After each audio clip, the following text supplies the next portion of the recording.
ngo mu gihe mvuga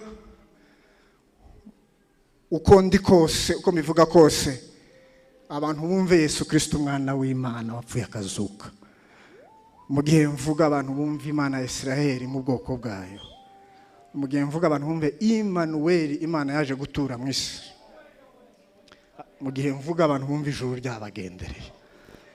Mu izina rya Yesu, amen, amen, amen, amen, amen, amen, amen, amen, amen, amen, amen, amen. Mwongere muzamure icyubahiro.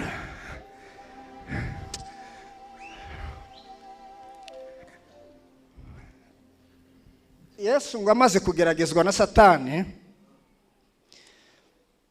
muze gusoma ibice bibanziriza twasomye muri Luka. Ngo yagiye kubwiriza ubutumwa, ngo arabwiriza, agenda abwiriza mu masinagogi cyangwa mu nsengero, ngo buce arambuka ngo aje iwabo mu mudugudu w'i Nazareti aho yarerewe. Iryo jambo murifate, ngo aho yarerewe. Ngo ahagere asanga kuri liturji ku munsi w'isabato hagezweho igitabo cy'umuhanuzi Yesaya. Ngo baramubwira ngo ari usome igice cy'uwo munsi. Ngo aragifata aragisoma. Yesaya igice cya 61.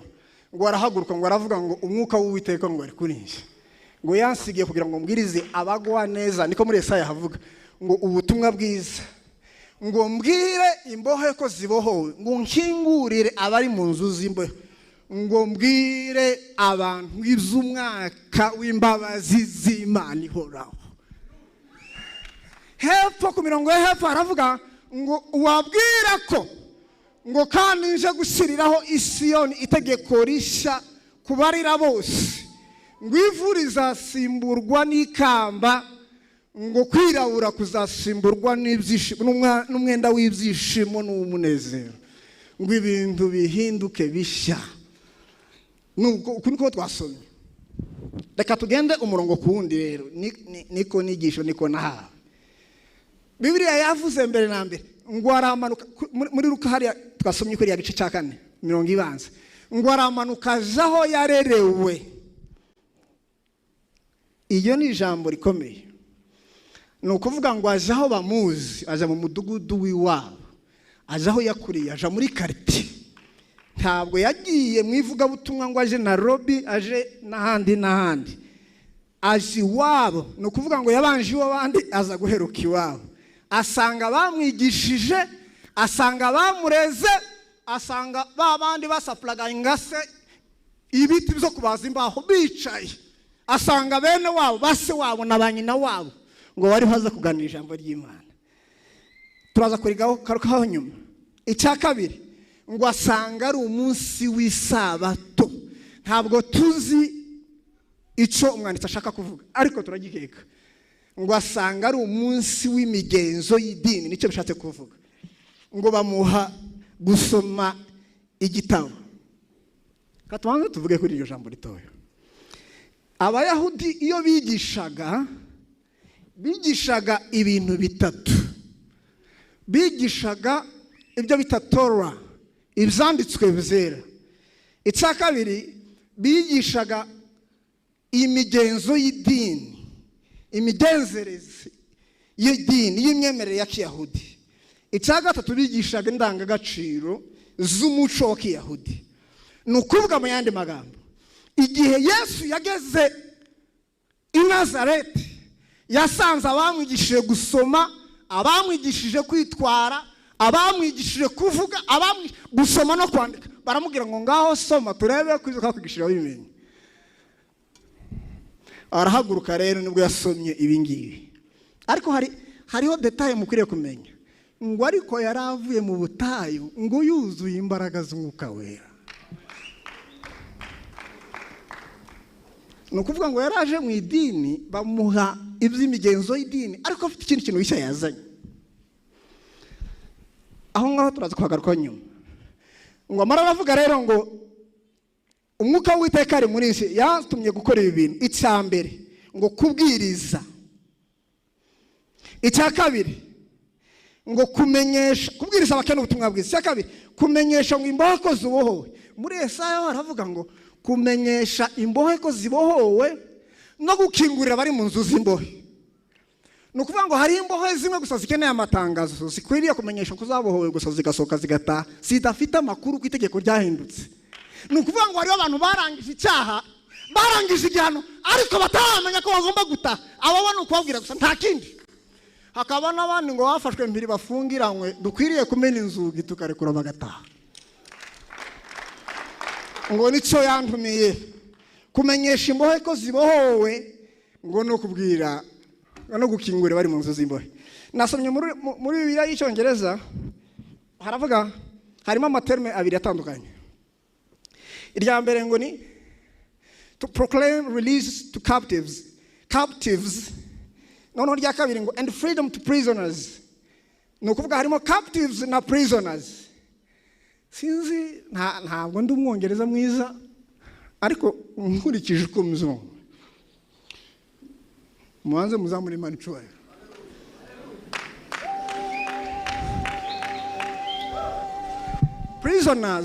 Prisoners nukuvuga ngo ni abantu bakoze ibintu runaka, bakurikiranwa n'amategeko, barahanwa, bababika ahantu nk'igihano. Abo ni prisoners. Captives ni nk'abantu bafashwe mbere bari nko ku rugamba, ni nk'abashimuswe. Nta hantu bihuriye n'itegeko. Nukuvuga ngo ni nk'umuntu wari ugiye ahantu asitara ku wundi. Bali Malia. Muze muzamure mumererwe neza.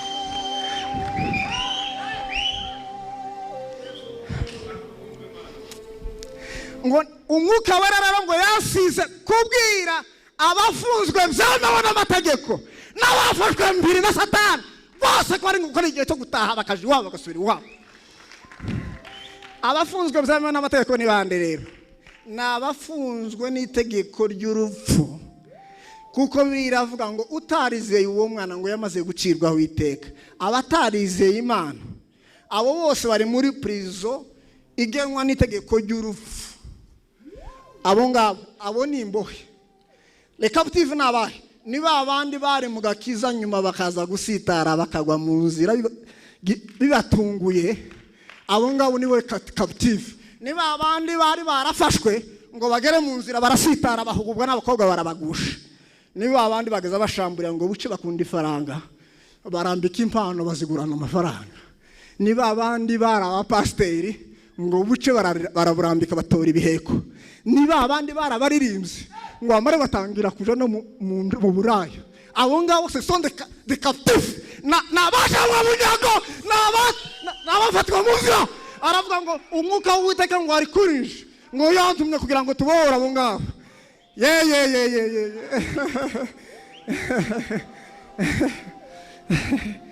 Ngo izo ni imbohe zibiri Yesu ngo yaje ngo kubohora. Icya gatatu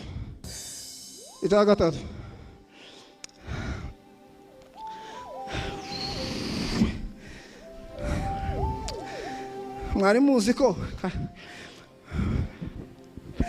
muzi ko dufite les captifs. Zangoye mu Kinyarwanda cyane, nihagira umuntu wimenya aze kumbwira. Matekwa ni Kinyarwanda? No, nta kibazo. Kinyarwanda nacyo kirakura. Nabafashwe bugwa. Imana y'umushawa. Nabafashwe bugwate. Hariho imbohe, abanyururu, abagororwa. Hakaba n'abafashwe bugwate. Bari ku rugamba ngo batuganye. Satani ngo wabatuze. Ngo aratangiye kurasa bagira ubwoba, ngo batakaza impano zabo, ngo arabafata arabatwara. Abo ngabo ngo mwuka yasigiye kugira ngo nawe tubabwire ko igihe cyo gutaha kigeze, cyo kugaruka ngo tubabohore. Icya gatatu ngo yansigiye, ndanga gukoresha vocabulaire kubera ko itagikoreshwa, ngo kubwira batabona ko igihe cyo guhumuka kigeze. Icya kane ngo no kubohora ibisenzegere. Ibisenzegere ni Ikinyarwanda kigoye, ariko naza gusoma muri ijambo ry'Imana haravuga ngo abakandamijwe ibisenzegere muri ijambo ry'Imana havuze ngo nabakandamijwe bakiri mu buja, mu bucakara. Icya gatanu ngo kumenyesha abantu ngo iby'umwaka umwami agiriyemo abantu imbabazi. Kumenyesha abantu iby'umwaka w'imbabazi z'Imana. Mureke mbahe agastory gatoya. Mwanze mu Imana icyubahiro. Mu 1863 1863 hari umwami wa Amerika, president wa Amerika, niba ukizina naza kubibabwira kugira ngo ntaza kuvuga iteriyo, yashizeho itegeko rikuraho ubucakara muri Amerika hose. 1863 ngo amare muri Amerika hose itegeko ritangira kubahirizwa. Haza kuza umusirikare umwe w'umugenerale mu ngabo za Amerika, ngo aragenda aja muri leta ya Texas ahantu mu mujyi runaka. Nyuma y'imyaka 2 ngo asanga hari abaturage batigeze abacakara, ngo batamenye ko itegeko rikuraho ubucakara ryaje. Asanga ngo abantu baracyari ku isoko barabaremesheje.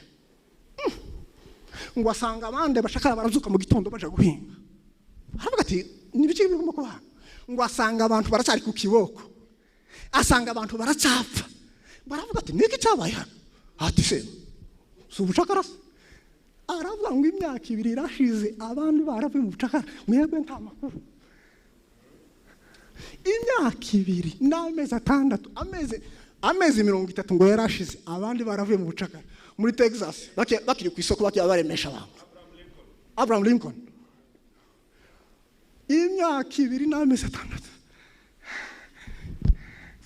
natangana kuri mwari muzi ko hakira abantu Satani aremesheje n'ubunyuni akagozi mu ijosi, kandi imyaka 2000 bishize ubucakara bwarashize.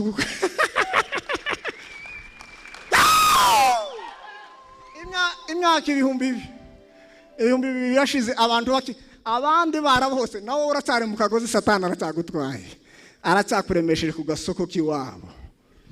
Satani agira agasoko azaremeshaho abamukurikiye bose. Uwo musirikare yitwa Gordon Granger, n'Imana musomye nabi, sibyo mkeneye ko mumenya Yesu mwana w'Imana. Imyaka irashize Yesu yaraje, ariko abantu baracyapfa, abantu baracyagwa mu byaha, abantu baracyaremerewe n'imitwaro y'ibyaha. Imyaka reke utekereze ibintu bikeya mbere yuko nsoza. Natekereje kuri ijambo. Ubundi umuntu yari umucakara, cyangwa twabivuga ibintu byose bakoraga, mu kuvuga bahingiraga bashebuja mu mirima y'ibisheke n'ibindi muri plantations. Mwana abenshi muri mwe murabizi. Bamwe bakabatandukanya n'imiryango yabo, abandi bakabagurisha nka properties, nk'umutungo wabo. None utekereze kuba wagurishije umwana wawe mu gitondo, abana b'abandi bari ku mashuri, kuba mwebwe mukirimo kuzuka saa 10 muja guhingira abantu, abandi bo bari kuzuka ariko bari ku kazi bari guhembwa, mwebwe muracyari bucakara mutabizi. Kuba abandi bana bari ku mashuri bari kwiga bari guhatana mu myanya, wewe awawe baracyari ku isoko, baracyari ku murongo, barimo kugurishwa, barimo kubagwa. Noneho impamvu iryo jambo n'ubusherihure twasomye ngo Yesu aravuga ngo ikindi cyanzanye no kugira ngo mbwira abantu ku mwaka w'imbabazi z'Imana waje, abantu bagasubire gupfa, abantu bagasubire gucirwaho iteka, ngo imbabazi zatanzwe. Paulo yanditse mu Baroma igice cya 8 aravuga ngo iki, mwasomeye igice cya 8 umurongo, ndibwira ko umurongo wa mbere niba ntibeshye, hagire umuntu wasomera Abaroma igice cya 8 umurongo wa mbere niba ntibeshye. Yes. Manzo hagarara ngaho gato. Nuko rero abari muri Kristo Yesu nta rubanza bagifite ntibagikwiriye kuzuka urwo rukerera bashaka gukorera shitani, kuko itegeko risa ryitwa gute? Itegeko ry'iki? Itegeko ry'umwuka w'ubugingo bwo muri Kristo Yesu ryambatuye ububata bw'itegeko ry'ibyaha n'urupfu. Haleluya, haleluya, haleluya. Mukomere Imana amashyi mu izina rya Yesu.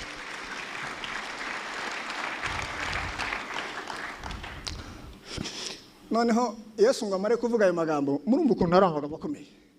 Ngo baramubwira, ngo abayuda ngo baravuga ngo ariko uyu muhungu aravuga neza ba, ngo baramutangarira. Sinzi ngo wari wicaranye ngo arababwira ngo uyu si mwene Yosefu. Karavuga ngo ibyo bintu birasohoye, uyu munsi aje kutubohora ububata tumazemo imyaka. Mwene Yosefu, kandi biranakekwa ko Yosefu yari yarapfuye. Mwene Yosefu umubaji. Ni igitangaza. Mureke mabwire ibintu na maze iminsi ntekereza kuri ijambo. Kimwe mu bintu bituma tutabona ibitangaza by'Imana nuko tubishakira aho bitari. Iyo bakubwiye ngo Imana igiye kugutera inkunga, uzutangira kureba ku yindi migabane. Tutekereza ko n'umwicaranye aho ngaho ashobora kuba umutera nkunga wawe utabizi.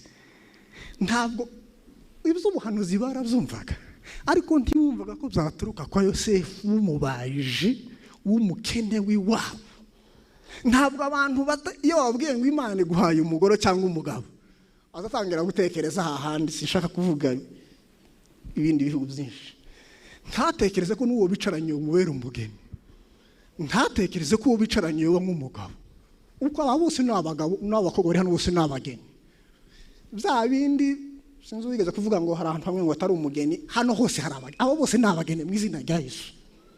Aba bose boba nk'umugisha wawe, ariko kubera ko wibwiye ko umugisha uturuka hahandi, nicyo gituma biza ntimubimenye, biracyashwe amaso yanyu, kuko mwibwiye ko bituruka muri Amerika no muri Australia no muri Canada no mu Burayi. Nyamara byaraje ntimwabimenya, byaraje ntimwabimenya. Ngo baramubona baravuga ngo mwene Yosefu yovuga ngo aratubohora ingoyi, ntibishoboka. Igihe kirageze ngo twemere abiwacu. Noneho twemere abahanuzi b'iwacu, twemere abashumba b'iwacu. Timuzi abashumba banyu hano turabazi, tuba tubabona hirya no hino, ntabwo tuziranye cyane. Nanjye ndi umushumba hondi, ariko ukuntu nza mbona abo handi ariko reka ngarukira aho ngaho, ndetse ntavuga n'ibitari ngombwa. Mukunda abashumba banyu kuko abashitsi bo handi babakunda? Simbizi, ni akabazo gusa tu. Mwabayumbe mwe, uko tubakunze niko niwanyu babakunda. Mwaba Kristo mwe, uko mukunda abayumbe bo hanze niko mukunda n'abiwanyu.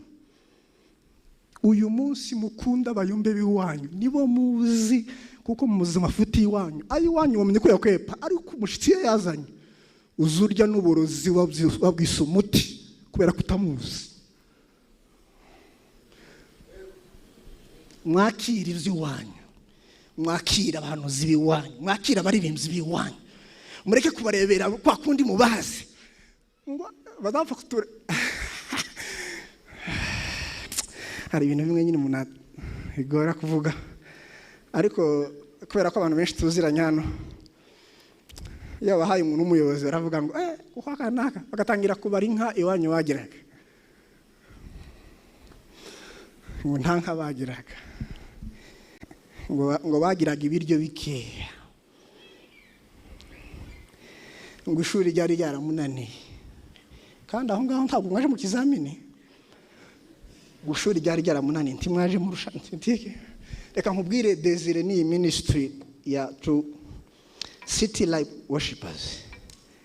Ndababwira challenge ya mbere muzahura nayo muri uyu murimo ni ugukorera umurimo aho mwarerewe, ni ukuririmbira abakobwa harimo abo waterese, ni ukubwiriza abantu harimo abo ufitiye udufaranga utarishura, ni ukubwiriza abantu harimo uwagutije agakoti, ni ukubwiriza abagore harimo uwaraye gucumbiye.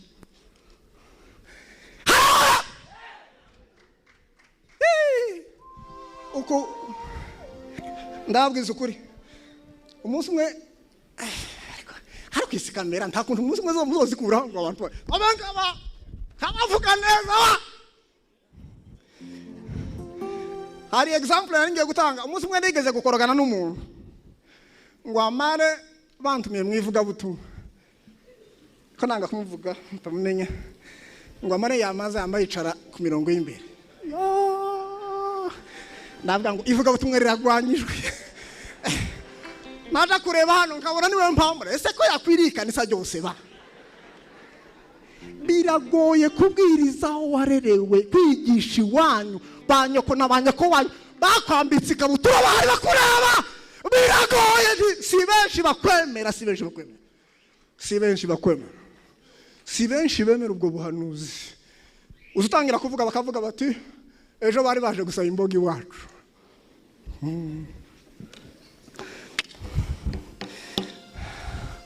Katubireke nyine ibindi tuba tubivugira inyuma y'irido, ariko namwe murabizi. Mwakira abana banyu, unezezwe nuko uwo wagaburiye nawe arimo kukugaburira ijambo ry'Imana. Ntabwo ari ikibazo. Unezezwe nuko umuhungu wanyu avuga Yesu, atavuga ya mazina yandi adakwiriye kumenyekana. Ariko me ngukuriya nawe ngo azavuga mu bandi. Niko Yesu bamuvuze. Paulo yaranditse ngo nico gituma ngo uyu munsi ngo tudakwiriye kugira ngo tureba dukurikije ngo amasekuruza, ngo kuko na Yesu niko twamutekereza, ngo kuko ngo uhereye none ngo umuntu ngo ari muri Kristo Yesu, ngo abari cari mwegisha ntabakiri mu bazigaba no mu batsobe no mu baba n'abashambo n'abanyiginya n'abazigaba, ngo abari ubwoko bw'ijuru, abari umwana w'Imana. Muracyareba abaririmbyi mubarebera mu mazuru, muza mubareba nk'intumwa z'Imana zaje iwanyu. Imana yaje iwanyu ntimwayimenya kuko mukireba mu zuru, kuko mukireba amakoti. Amavuta utemera ntiyakugirira umugisha, ntiyakugirira impact. Mwemera abahanuzi banyu, mwemera abaririmbyi banyu, mwemera aba bana. Turabizi si bazima. Habe naje ko ndarebesha amaso y'umubiri nkabona harimo batari bazima. Kubera iki? Kuko nabo bazawe na Adamu wa wundi wagizweho ingaruka n'icyaha. Nabo n'abantu nganje. Yes! Ariko Imana ngo yabagira ikize atari uko bakiranutse. Ibahitamo ngo babakorere umurimo muri iki gihe. Mubemera, mubakire, mubasenge. Kubera iki? Kuko umwuka w'Uwiteka ari kuri bo. Yabatumye ngo bahanure muri iki gihe, mubakire, mubashigikire. Nagira ngo nkubwire mwana wa data Desire, ibanga ni rimwe gusa. Ubwo mvuze Desire kubera ko ari uhari, nabonye asa nkaho ari uyoboye abari abacu. Bayiwe reka maze nkosore. Navuze ngo nabitegereje mbabona mu mafuti, mwagize se ngo nje ndi umutagatifu, nanje meze nkawe, nanje uwandeba sindishyashye. Kubera iki? Twese dukomoka ahandi. Nanje mfite amasoko bamuyomba, amafuti yuko badata nanjye ndafite. Ariko Yesu ngo maze muzamura icyubahiro mpamvu y'Imana. Ta mutagatifu twese dufite kamere y'icyaha. Mwemera abana banyu, mubemere, mwemere kuko niba Imana yatangiye muri gira. Ngiye kubwira rero Desire n'abangaba mufatanyije City Light Worshipers, bazabavuga uko bashatse. Oh, by the way, bambwiye mu mazu umwaka umwe muvutse, ndavuga iyi ministry yanyu, right? Ibanga ni rimwe gusa. Niba mutekereza ko muzakomera kandi muzakomere n'ukuri, turabifuriza umugisha. Ni hahandi twahereye ngo bari buzuye, ngo yari yuzuye imbaraga z'Umwuka Wera. Bazavuga ariko Umwuka Wera azavuga byinshi birenze byabo. Bazabavuga, Umwuka Wera nawo bavugire. Bazabatsotso sinzi mu Kinyarwanda cyiza gutsotsora simbizi. Bazabagaya babanenge kuko hari ibihari mutujuje. ariko umwuka wera ngo azabatwikira. Twasomye ijambo kuri Noheli. Mariya yabajije marayika w'Imana aramubwira ngo bizashoboka bite ko ndi isugi. Ayo wowe, ariko Bibiliya ni igitangaza. Ngo marayika aramubwira ngo ngwino hano Fide, ngwino hano tange urugero. Marayika w'Imana ngo yabwiye Mariya ngo uzasama inda uzare umwana w'umuhungu, amubwira amakuru yose. Marayika pfukamana aramubwira ati, amubwira uko bizagenda kose. Noneho ngo Mariya abaza marayika bizagenda gute, ko muri biology ntabwo nzi niba Mariya yari yarayize ko kugira ngo umuntu abyare umukobwa azahura n'umuhungu. yo mwanze muhimana icwara muzamura ibiganza. Aramubwira ngo umwuka wera ngo azagutwikira, ngo bazoza bakureba ngo babone ntibakubone, babone uzobyara gusa ngo umwuka wera gukingirije. Niko mwana wa data, umwuka wera gukingiriza mwana wa data, agukingiriza abazimu bo muri iki kinyejana, agukingiriza bakugwa katika jina la Kristo Bwana wangu. Haguruka. Umwuka wera azabakingiriza, ntibazabona intege nke zanyu, ntibazabona ibyo bagomba kuvuga, bazabona umwuka wera ukorera muri mwebwe. Umwuka wera azabakingiriza. Ariko kandi nubwo nababwiye ngo mwemera abayumbe bahandi, mwabayumbe mwe namwe mwemera biwanyu, mwemera imiryango yanyu, mwemera amatorero y'iwanyu, mwemera imiryango yanyu. Mwari muzi ko naritekereje iryo jambo. Ubundi Bibiliya ntizivuga cyane ku makuru ya Yosefu ise wa Yesu, ariko hari akantu gatoya mu butumwa bwiza bwa Yohana. Yesu ari ku musaraba agiye gupfa, ngo yabwiye Yohana ngo aramubwira ngo wa mwana we dore nyoko, nawe wa mubyeyi we dore umwana. Abantu bakeka ko ngo Yosefu yari yarapfuye Yesu akiri muto, noneho ngo Yesu asigara yita kuri nyina. Mubyumve mwabayumbe, Yesu yarigeze yita kuri mama we, ngo agiye gupfa, agiye gucikana, ngo abwira Yohana, aravuga ati ndagiye, ariko umukecuru ntitujana, usigarana umukecuru, sigara ureba umukecuru. Uzuja mwivuga butumwa ariko umenye usigiye umukecuru mwana wa data, umenye usigiye umugore wawe, umenye usigiye abana bawe, umenye usigiye umuryango wawe. Ntimukabayumbe irresponsible kugira ngo bene wanyu babemere, namwe mube responsable wanyu. Kubera iki? Kuko umwuka wera yaje kuri mwe, ntiyaje kubagira abagabo batagira umumaro, yaje kubagira abagabo